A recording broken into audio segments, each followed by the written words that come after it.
Oui, Seigneur, nous voulons te dire merci, c'est vrai, pour nous permettre, dimanche après dimanche, de prendre ce repas, pour nous rappeler ce que tu as fait pour nous et ce que tu es. Et nous te rendons grâce et nous te demandons d'ouvrir notre intelligence, notre esprit, pour comprendre ce que tu veux nous dire encore aujourd'hui.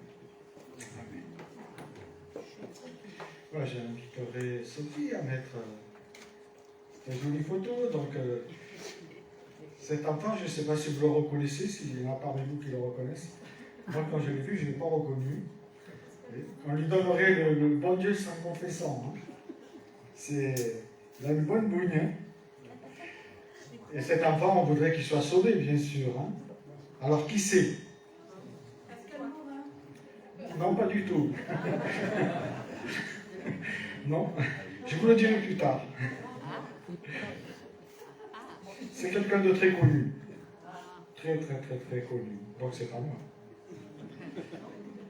Maintenant, je vous invite à vous faire comme dans un film, à rentrer dans Retour vers le futur, hein, mais retour vers le passé plutôt. Faisons comme dans... Imaginons que nous soyons en 1945, à la fin de cette seconde guerre mondiale qui a fait tant de morts, et que nous ayons des parents qui soient juifs, et on connaît leur sort. Ces parents, on peut imaginer qu'ils ont été arrêtés puis conduits dans un camp de concentration comme celui de Dachau. On sait que là-bas, ils étaient dans des conditions extrêmes, manque d'hygiène, manque de nourriture, travaux forcés, froid, sévices, chaleur, maladie. Si bien qu'au bout d'un moment, nos parents, suite à de nombreux coups qu'ils auraient reçus, ils seraient morts par un gardien, et là, je vais loin, par cet enfant-là, qui était devenu un homme. Cet enfant, je vais l'appeler Adolphe. Et entre-temps, vous vous êtes converti. Et même, Dieu vous a appelé à le servir en tant qu'aumônier. Aumônier en prison. Et là, voilà qu'on vous envoie, là on imagine, en Allemagne, visiter un certain Adolphe. Dans sa cellule. Et dans sa cellule, partager avec lui. Et en tant qu'aumônier, vous êtes justement de marbre, vous prenez un certain recul par rapport à ce qu'il a fait à vos parents. Et vous savez qu'il doit recevoir le salut. Alors, le cœur n'y est pas. Il y a de quoi. Et pourtant, cet homme va se convertir. C'est de la pure fiction. Hein. Mais c'est possible aussi. Parce que toute ressemblance avec les personnages existants serait purement fortuite. Mais qu'aurions-nous fait à sa place? Qu'aurions-nous fait si on avait été dans une telle situation? Et là, je vous invite à lire deux textes qui sont très intéressants. Un dans le Nouveau Testament qui va être lu par une demoiselle qui va venir, j'espère. Et une autre, hein, je ne sais pas si elle est là, sinon je le verrai. Oui, Denis. Alors c'est un jeune homme. Donc vous pouvez lire devant le micro pour qu'on vous entende bien. Venez ici.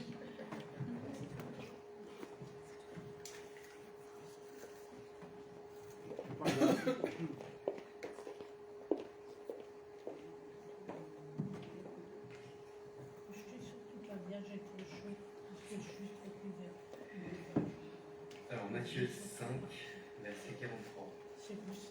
Vous avez appris qu'il a été dit, tu aimeras ton prochain, et tu détesteras ton ennemi. Et moi je vous dis, aimez vos ennemis. Bénissez ceux qui vous maudissent, faites du bien à ceux qui vous détestent, et priez pour ceux qui vous maltraitent et qui vous persécutent, afin d'être les fils de votre Père Céleste. En effet, il fait lever son soleil sur les méchants et sur les bons, et il fait pleuvoir sur les justes et sur les injustes. Si vous aimez ceux qui vous aiment, quelle récompense méritez-vous? Les conducteurs d'impôts n'agissent-ils pas de même? Et si vous saluez seulement votre frère, que faites-vous d'extraordinaire? Les membres des autres peuples n'agissent-ils pas de même? Soyez donc parfaits, comme votre Père Céleste est parfait.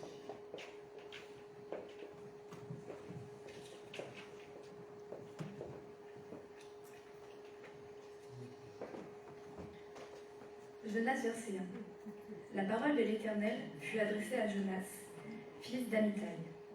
Lève-toi, va à Ninive, la grande ville, et crie contre elle, car sa méchanceté est montée jusqu'à moi.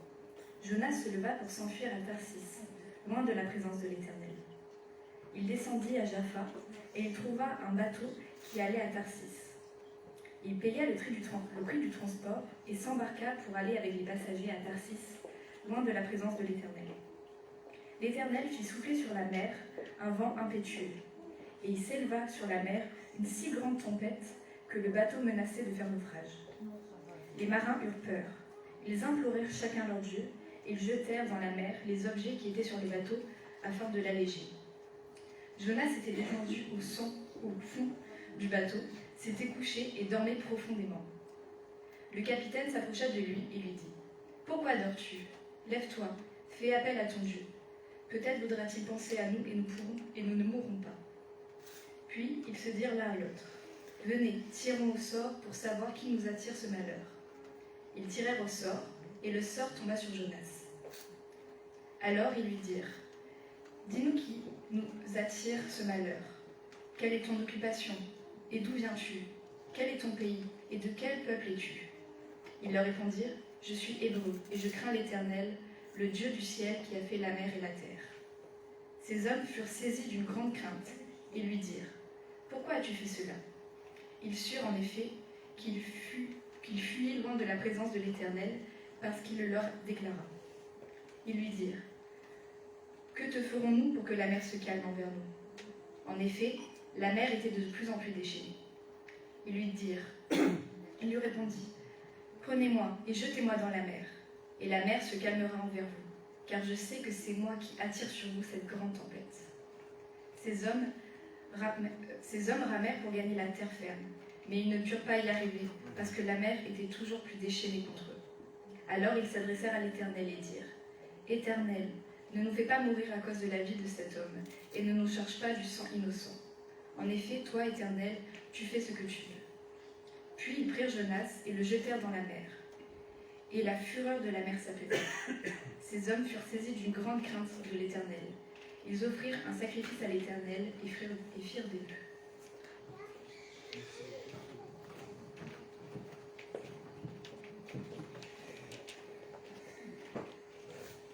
Voilà deux textes assez surprenants. Premier texte où il dit d'aimer ses ennemis. Deuxième texte, on voit la révolte, la désobéissance de Jonas. Dans la Bible, il y a des versets qui sont faciles à comprendre, mais difficiles à vivre. Tout d'abord, que savons-nous de Jonas? On apprend par l'Écriture qu'il était le fils d'Amittai. Ce nom signifie véridique, quelqu'un d'authentique. Et on voit qu'il est assez authentique quand on parcourt le livre de Jonas. Il est originaire de Gaïfer, 6 km nord-est de Nazareth. Et son nom à lui signifie colombe. La colombe, c'est le signe de fidélité.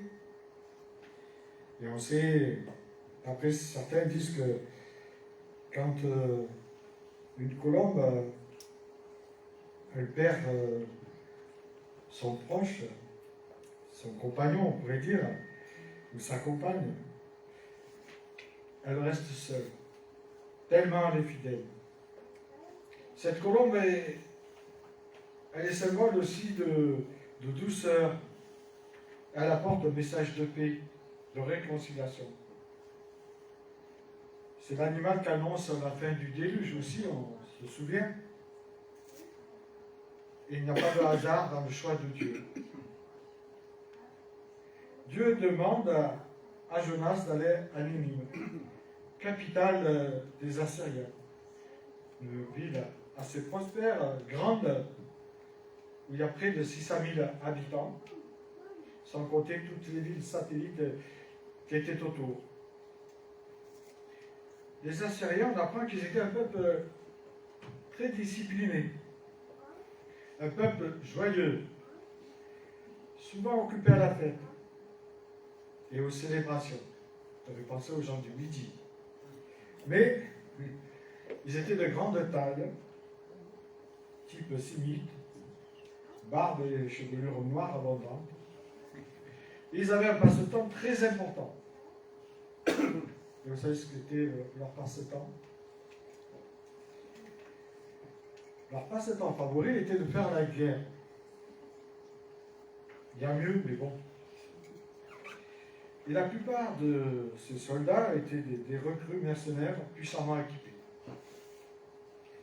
Et on a retrouvé certaines fresques, et puis les historiens les décrivent avec une grande cruauté. C'était le cauchemar, on pourrait dire, des peuples qui les entouraient.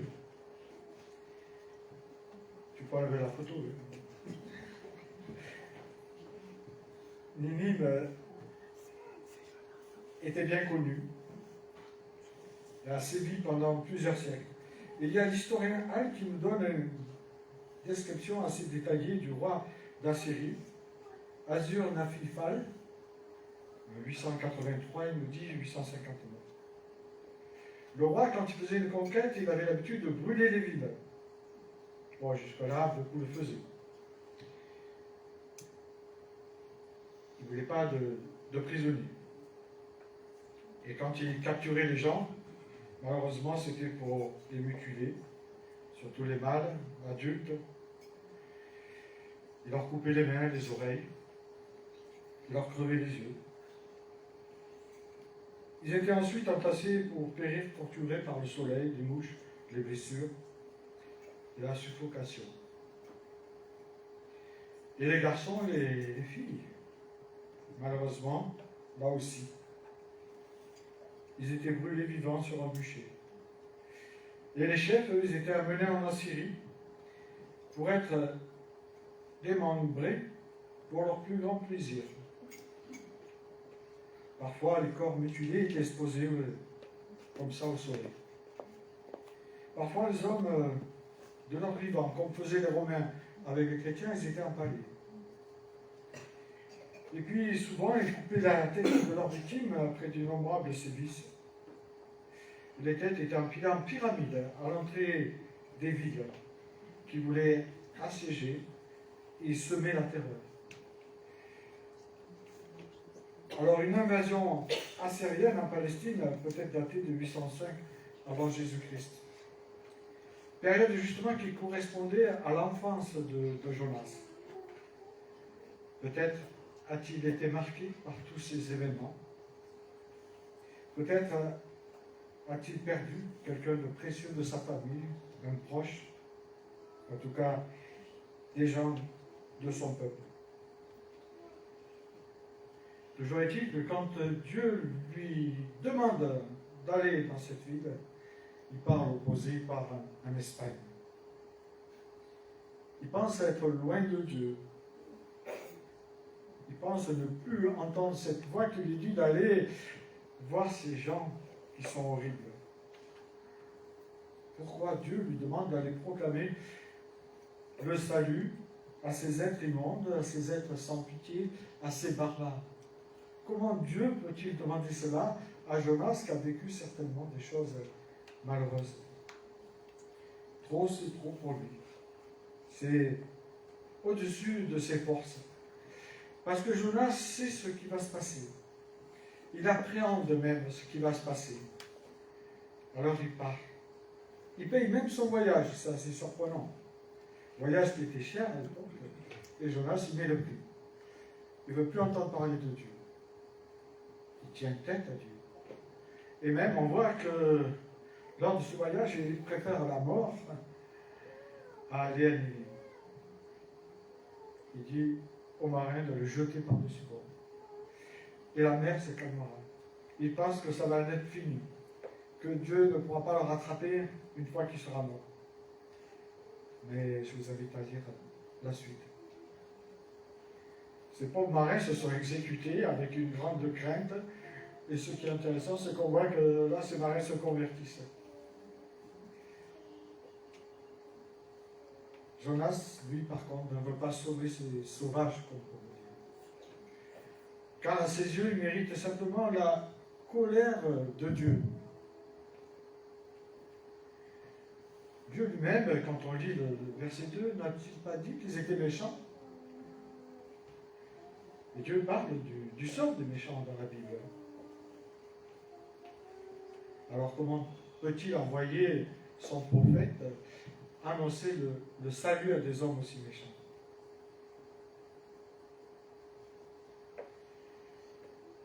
Pourquoi voudrait-il sauver ces hommes après tout le mal qu'ils lui ont fait, après tout le mal qu'ils ont fait peut-être à sa famille, en tout cas à son peuple, ça c'est sûr. Ces hommes ne méritent que la mort à ses yeux. Et on peut s'imaginer, qu'est-ce qu'on aurait fait à sa place? Serions-nous partis en mission, annoncer la bonne nouvelle à ceux qui auraient fait du mal, à nos proches, peut-être à nos enfants, à nos parents? Je ne suis pas si sûr.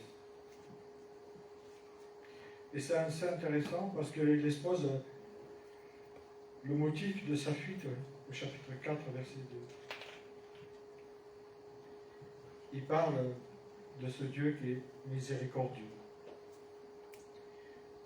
Il dit, car je savais que tu es un Dieu plein de grâce et de compassion, lent à te mettre en colère et riche en amour, et que tu renonces volontiers aux menaces que tu profères. Et là encore, Jonas demande que Dieu lui prenne la vie. Mais est-ce vraiment possible de supporter une situation cruelle? Quand nous avons été blessés au plus fond de notre âme, bien souvent, lorsqu'on est victime d'injustice, on voudrait que le Seigneur intervienne pour nous venger. Il n'y a pas de mal puisqu'ils sont méchants. Et on voudrait qu'il intervienne tout de suite, à l'instant présent. Parce qu'on en a marre de voir ces injustices. Comme Jonas envers les gens de Néhémie, nous voulons parfois que nos ennemis reçoivent leur juste châtiment.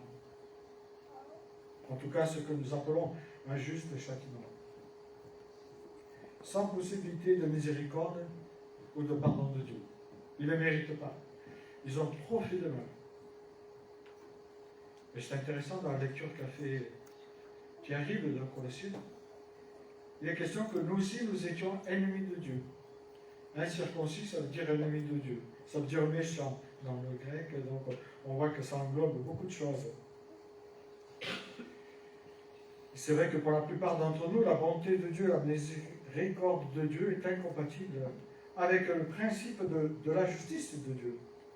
Comment un Dieu juste peut-il être compatissant envers les méchants? C'est pas normal. Pour nous, ça tourne pas rond. Comment est-ce possible que Dieu veuille sauver des hommes aussi cruels? Et en plus, vouloir leur bien et les aimer, comme Jésus nous le demande. C'est quelque chose d'inhumain. Et ce texte de Matthieu, et Luc en rajoute un peu plus, puisqu'il parle d'aimer et de leur faire du bien.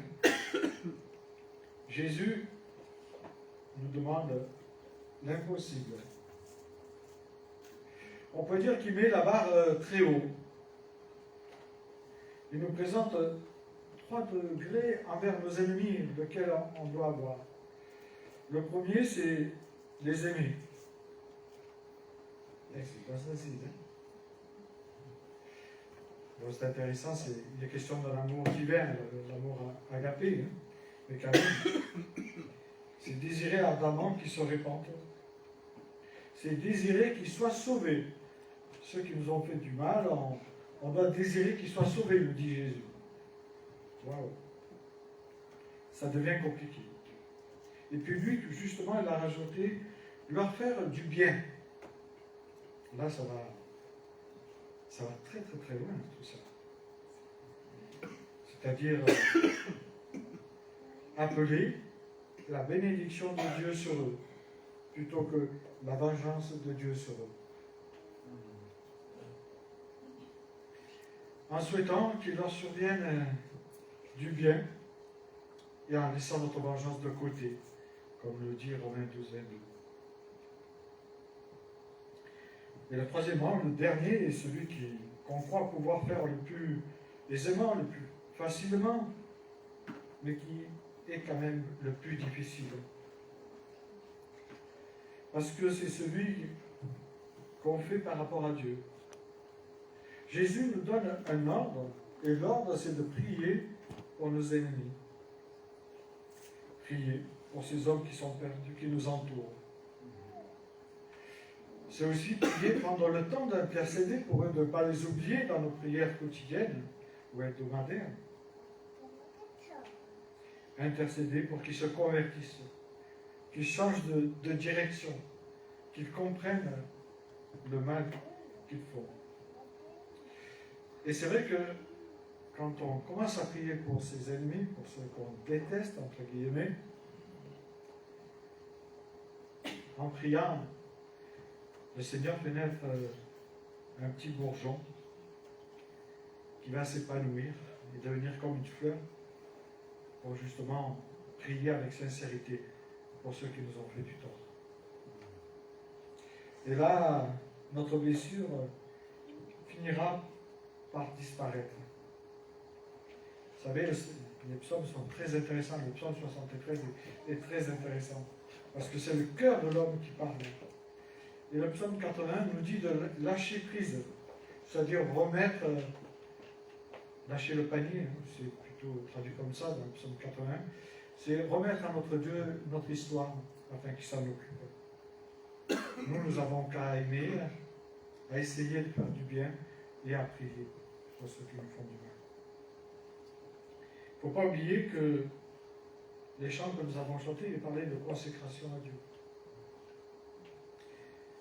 Se consacrer à Dieu, ce n'est pas seulement d'être un croyant que le Seigneur nous demande d'être, mais il nous demande d'être un disciple, quelqu'un qui marche à sa suite. Il nous demande d'être son témoin. Et nous savons que beaucoup d'hommes et de femmes ont donné leur vie pour être les témoins du Christ. Pourquoi Dieu nous dit cela? Parce que Dieu aime tous les hommes. Et dans Timothée, il nous a dit qu'il voudrait que tous les hommes soient sauvés. En tout cas, c'est son plus grand désir, que tous les hommes soient sauvés. Bien sûr, tous ne seront pas sauvés, mais en tout cas, Dieu voudrait que tous les hommes soient sauvés et qu'ils arrivent justement à cette connaissance de la vérité, de qui il est et qui ils sont. Jésus, au verset 10, dira qu'il n'a rien d'extraordinaire d'aimer ceux qui nous aiment. Hein. C'est normal d'aimer ses enfants, hein. D'aimer ceux avec qui on est en bonne relation. Il n'y a rien d'extraordinaire. Voilà. Et Jésus le dit lui-même. Il dit, aimer ses ennemis, c'est autre chose. Parce que aimer ceux qui nous aiment, les escrocs le font, les méchants le font, les païens savent le faire. Mais aimer ses ennemis, c'est tout simplement quelque chose de divin, quelque chose qui nous est donné de la part de Dieu, une grâce que l'on reçoit pour aimer. Dietrich Bonhoeffer précise que ceux qui différencient le chrétien des autres hommes, c'est ce qui est extraordinaire, ce qui est hors ligne, inhabituel, c'est-à-dire aimer ses ennemis. Il parle de cela, lui qui a été incarcéré injustement. Cet amour extraordinaire que Dieu veut nous donner pour nos ennemis ne vient pas de notre nature, cette nature pécheresse avec laquelle on se bat, comme dit Paul dans Romains 6. Je ne fais pas le bien que je veux, hein, mais le mal qui est à moi.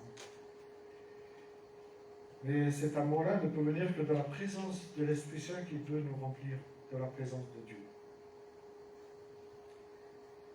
Et le Seigneur nous rappelle à juste titre qu'il fait lever son soleil sur le bon comme sur le méchant, et qu'il fait pleuvoir sur l'un comme sur l'autre. Parce que ce sont des créatures de Dieu, et au départ qui sont loin de lui. Aimer ses ennemis, c'est ne pas transformer ses ennemis en amis avec lesquels on va faire la pétanque pour aller manger au resto. Dieu ne nous dit pas cela, et heureusement. Mais c'est tout simplement une invitation à répondre au mal par le bien.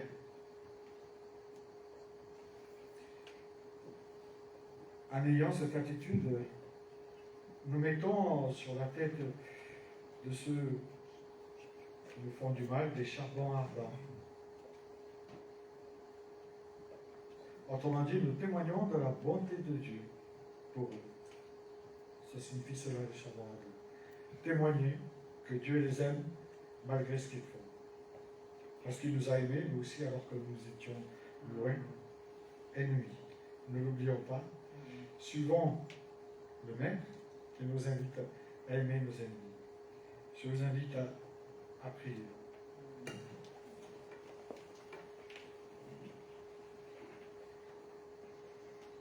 Seigneur, comment ne pas être si dubitatif devant un tel amour que tu as pour ces créatures.